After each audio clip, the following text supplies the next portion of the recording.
Salve, salve nação alvinegra, começando mais um vídeo aqui no canal John do Timão. Então se você tá chegando agora, já deixa o seu like, se inscreve pra gente bater a meta de 105 mil inscritos, conto com a colaboração de todos e vamos pra cima.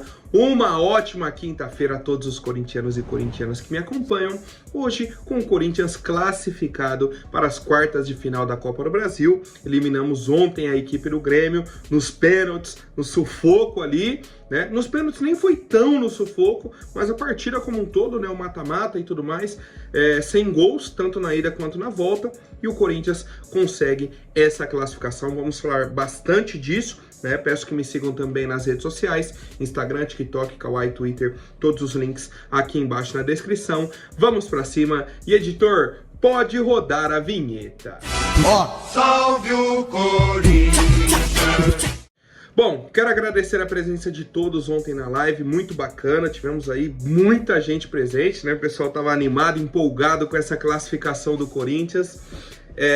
Tivemos também a presença do João Rafael, tá? Para quem quiser aí, vou deixar as redes sociais dele aqui nos comentários, tá? Provavelmente no comentário fixado e tudo mais. Agradecer aí a presença dele também, participou, comentou com a gente, tá? E cara, o Corinthians entrou com o time reserva, né? Já vamos colocar assim, muitas mudanças na nossa equipe. Mateuzinho jogando no lugar do Fagner, Fagner vinha sendo titular, Matheus Bidu na esquerda. O Garro não jogou. O ataque, Romero e Pedro Henrique. Em alguns momentos pode até ser o ataque titular, mas o Giovani teve essa oportunidade no fim de semana. Teve a oportunidade ontem no segundo tempo, correspondeu bem também. É um cara que pode ser titular, né, com a ausência do Yuri. Enfim, um time reserva. E aí fica aquela apreensão. Pô, abriu mão da Copa do Brasil? Não quer? Pode ser uma interpretação, né, de priorizar o brasileiro e tudo mais. Só que, acredito que a maioria tenha visto o jogo, né, e tudo mais. Cara, o melhor time em campo ontem foi o Corinthians. Melhores oportunidades foram do Corinthians.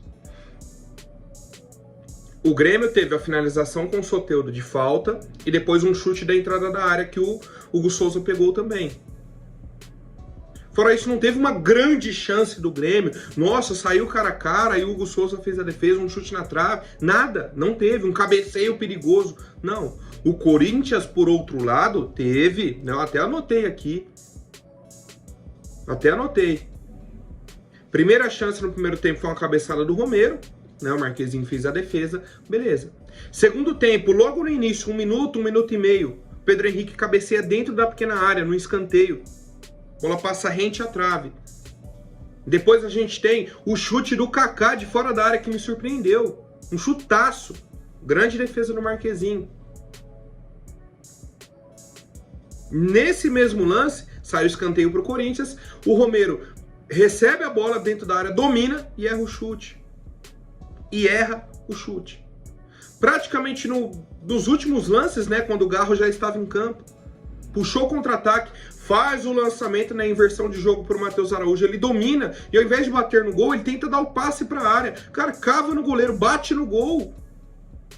Então tivemos o Pedro Henrique dentro da pequena área, um bom chute do Kaká, o Romero de dentro da área também e o Matheus Araújo. 4 oportunidades muito boas para o Corinthians. E do outro lado, os 2 chutes do Soteldo ainda no primeiro tempo. Segundo tempo, o que o Grêmio criou? Não teve, tá? Então, apesar desse time reserva, o time do Corinthians foi muito bem, taticamente. Teve oportunidades, e aí a gente volta até aquilo que a gente falou contra o Juventude, em outros jogos também. O time do Corinthians não sabe matar o jogo. O time do Corinthians tem dificuldades em fazer o gol.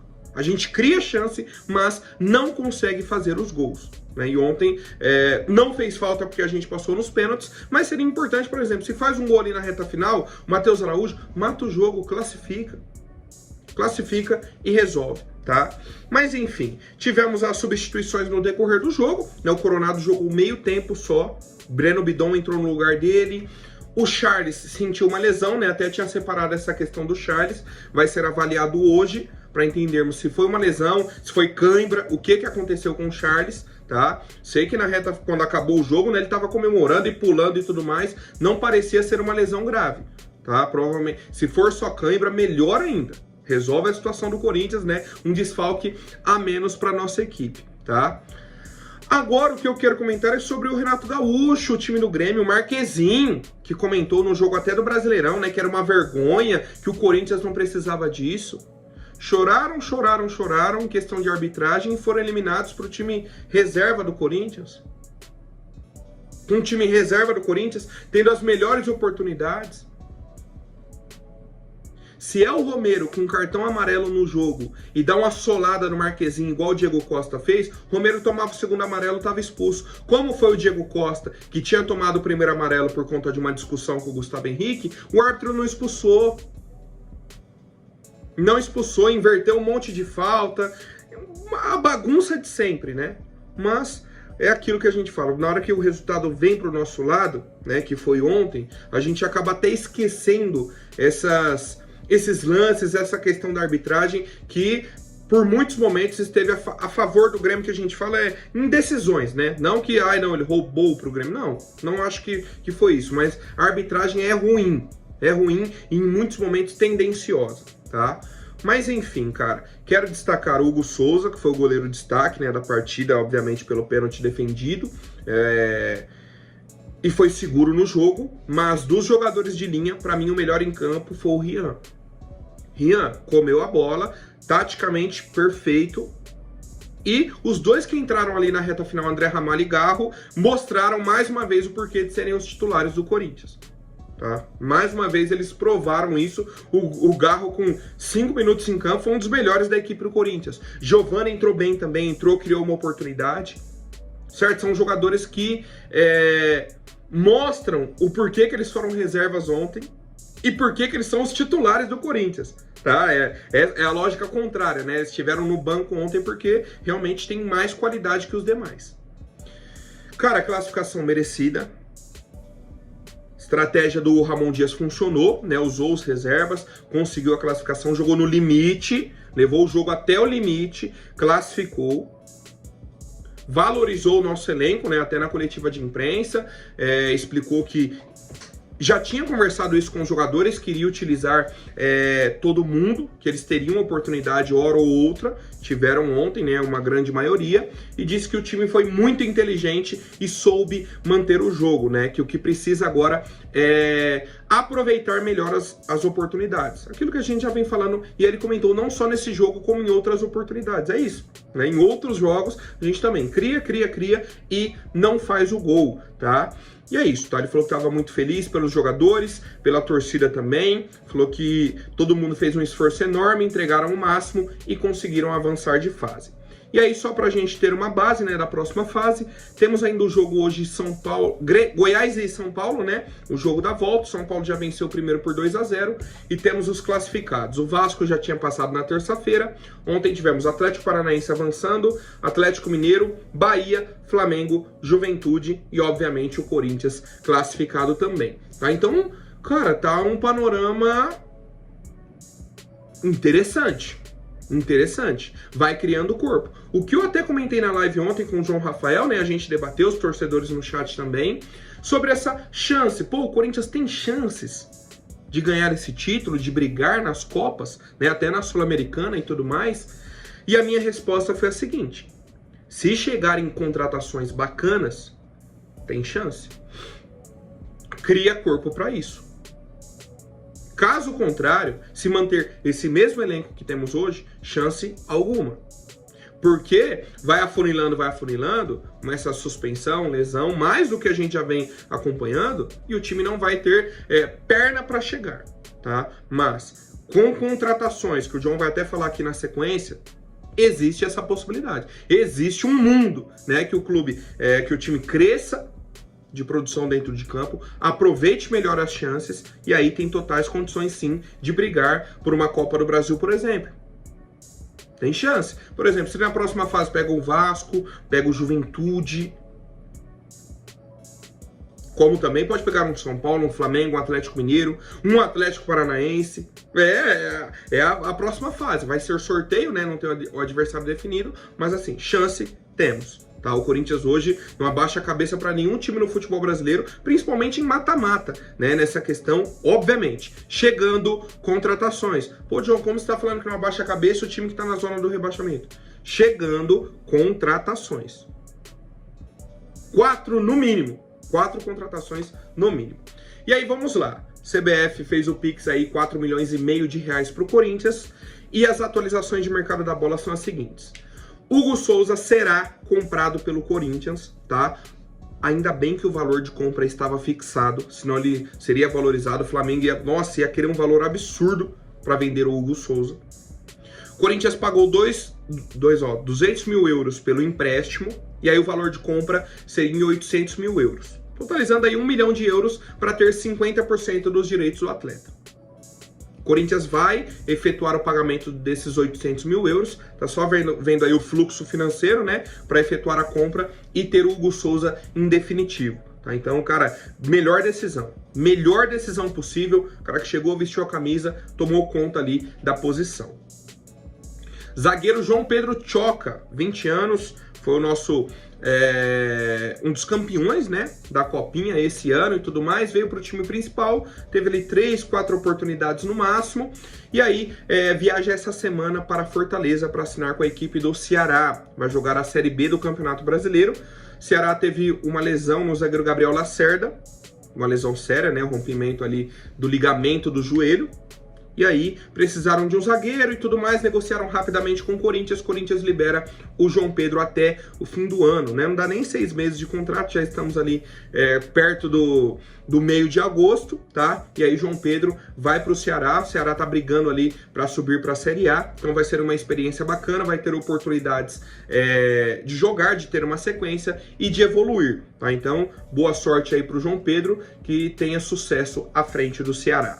Bom, Thales Magno, como eu disse ontem, desembarcou aqui em São Paulo, né? Eu tinha falado que ele tinha embarcado lá nos Estados Unidos, desembarcou ontem, comentou com os torcedores do Corinthians sobre esse desafio, que estava muito feliz e tal. Ontem mesmo já fez os exames, assinou o contrato com o Corinthians ontem, né? Foi aprovado nos exames, assinou, e aí o Corinthians deve anunciar entre hoje e amanhã, e o principal, o Corinthians corre para inscrever o Thales Magno, não só no Brasileirão, mas principalmente na Sul-Americana.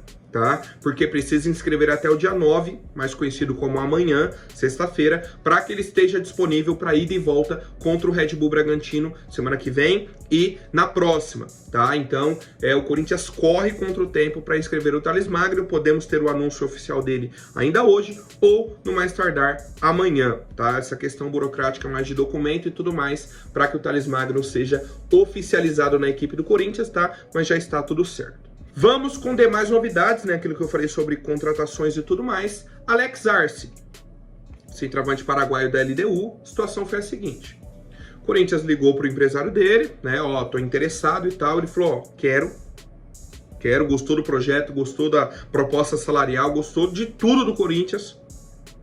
Chegou na diretoria da LDU, ó, o Corinthians fez a proposta aqui, 2,5 milhões de dólares. A diretoria falou, ó, não dá para negociar nesse valor. Saiu até entrevista do presidente e tal, falou, ó, só dá para negociar acima de 4 milhões de dólares. Proposta acima de 4 milhões, a gente negocia e libera você. Beleza. Ele ligou de volta pro Corinthians, ó, não aceitaram a proposta e tal, colocaram esse valor. O Corinthians falou, peraí. Rapidinho o Corinthians arrumou a proposta, tá aí, ó, na sua mão. Os empresários foram correndo na diretoria da LDU. Toque, toque, ó, vocês pediram, tá aqui na mesa, ó. Proposta, 4,5 milhões de dólares do Corinthians, assina e libera o Arce. E eles estão correndo para essa liberação ainda essa semana, tá? Então o Corinthians subiu a proposta do jeito que a diretoria da LDU queria, os empresários estão, né, no pé da diretoria da LDU para que ocorra essa liberação ainda essa semana, tá? A expectativa tá muito alta da diretoria corintiana sobre o acerto com o centroavante paraguaio Alex Arce, né? A gente já vem comentando dele um bom tempo, média de gols e tudo mais, agora é só realmente esses pequenos detalhes aí do contrato para que a LDU libere o jogador e ele venha pro Corinthians, tá? Naquilo que eu falei sobre prazo de inscrição, a expectativa é zero sobre ele jogar a Sul-Americana contra o Bragantino, né? Porque o prazo é amanhã, mas para as próximas fases até de Copa do Brasil, já chegar futuramente aí para o Brasileirão e tudo mais, a expectativa está lá em cima. Também expectativa alta sobre o Gonzalo Plata, tá? O Augusto Melo pediu pressa na negociação pro Al-Sadd, né? Eles estão aí enrolando, vamos ver, isso e aquilo. Mesma situação da LDU, o Corinthians fez a proposta, eles pediram uma mudança, o Corinthians fez a mudança e aí eles estão enrolando, tá? Então o Augusto Melo pressionou a diretoria do Al-Sadd para que eles liberem logo o jogador para negociar com o Corinthians, ou, se não vai liberar, já avisa logo, ó, realmente não vai acontecer o negócio, ele vai ficar aqui e tudo mais, tá? O Gonzalo Plata, a gente já vem comentando, é um cara que quer mais do que o Arce vir pro Corinthians, né? Ele quer a todo custo vir pro Corinthians. Então, o Augusto Melo também deu essa prensa aí no Al-Sadd para que as situações se resolvam. Ainda mais depois da classificação, a diretoria tá correndo aí, né, para adiantar ao máximo essas negociações. O terceiro nome, Cuéllar. Cuéllar tava naquela situação, no banho-maria, tô tentando, tivemos a lesão do Alex Santana, aumenta a pressão, a necessidade de um volante no nosso elenco. Mesma coisa, ligou lá, né? O próprio Ramon Dias está envolvido na negociação, entrou em contato com o Cuéllar, ó, acelera o processo. A gente precisa de uma definição rápida. E a informação que temos é que o Cuéllar está apenas esperando uma documentação, né, da rescisão de contrato dele para vir para o Corinthians. Estão tentando correr, estão tentando se acelerar lá e tudo mais, mas tá nesse imbróglio, né? É o que a gente vem comentando. Pô, o pessoal até me cobra, né? Vou colocar assim. Pô, John, mas você fala das negociações e não muda nada, não chega ninguém. Pô, não sou culpado, né? Não é o John que tá negociando e tudo mais. Tem questão burocrática, tem questão de ego, tem um monte de coisa, né? Dos clubes e tudo mais. E aí fica nesse imbróglio, né? O Corinthians pressiona os clubes nesse momento para que ocorram as liberações, né? Não é nem uma liberação, não, são já 3 liberações que estamos falando: Cuéllar, Plata e o Arce, né, que seriam os 3 principais avançados nesse momento. Alex Telles é um jogador que autorizou o empresário a conversar com o Corinthians, né? Ele falou, ó, o Corinthians vê que está interessado aí, conversa com eles para entender o projeto, ouvir aí possibilidade de salário e tudo mais. Só que o Corinthians falou o seguinte, ó, não vou fazer proposta agora, vamos aguardar o Alex Telles ficar livre no mercado, assim que ele ficar livre, entre em contato com a gente que a gente vai fazer uma proposta, certo? Então a expectativa do Corinthians agora sobre Alex Telles é de que ele fique livre no mercado para a gente negociar. Fato muito importante, o Corinthians está de olho em laterais esquerdos no mercado. Isso é muito importante e precisamos dessa contratação. O Matheus Bidu teve momentos bons ontem no jogo, certo? Mas eu ainda não acho que esteja pronto para ser o titular. A briga ali entre ele e o Hugo é nivelada para baixo e não para cima. Tem gente que acha o Hugo melhor, tem gente que acha o Bidu melhor. A questão para mim é, quem tem sequência vira ruim. O Hugo, quando o Bidu tem uma sequência, você olha e fala, não, é melhor o Hugo. Aí o Hugo, quando tem uma sequência, fala, meu Deus, é melhor o Bidu. Ou seja, nivelado por baixo. Tá? Então, a gente precisa dessa contratação e tem essa possibilidade do Alex Telles, caso ele fique livre no mercado. Então, é uma negociação para bem mais para frente aí do Alex Telles. Em uma semana não muda muita coisa nesse panorama do Alex, tá? Por fim, família, quero pedir aí para quem não for inscrito, se inscreva, deixe o seu like, se torne membro, né? Ontem o John fez o sorteio aí de 5 assinaturas do clube de membros, vai trazer aí, já trouxe ontem uma doação aí de um ingresso, né? Fiz um sorteio aí para quem é membro, teremos sorteio de camisa e tudo mais, muitas novidades, a live exclusiva, tá? Vou tentar trazer essa atualização entre essa semana e a próxima, beleza. O Corinthians recebeu o nome do Jorge Carrascal, meia de 26 anos, colombiano, certo? Tem passagens aí, surgiu do Milionários da Colômbia, jogou no futebol espanhol, futebol ucraniano, Veio para o River Plate, né, onde ele teve o maior destaque desde 2019 até 2022 ali no River. Foi para o futebol russo, ficou um tempo e tal. E nesse momento continua, né? Voltou por empréstimo aí para o River, voltou aí para a Rússia e nesse momento está no Dinamo Moscou. O Carrascal vem sendo oferecido para alguns clubes da América do Sul. O Inter ofereceram para o Inter acho que recuou, ofereceram essa semana para o Corinthians. A situação é a seguinte, a diretoria disse que só vai negociar com o Carrascal por empréstimo. Não vai fazer proposta de compra.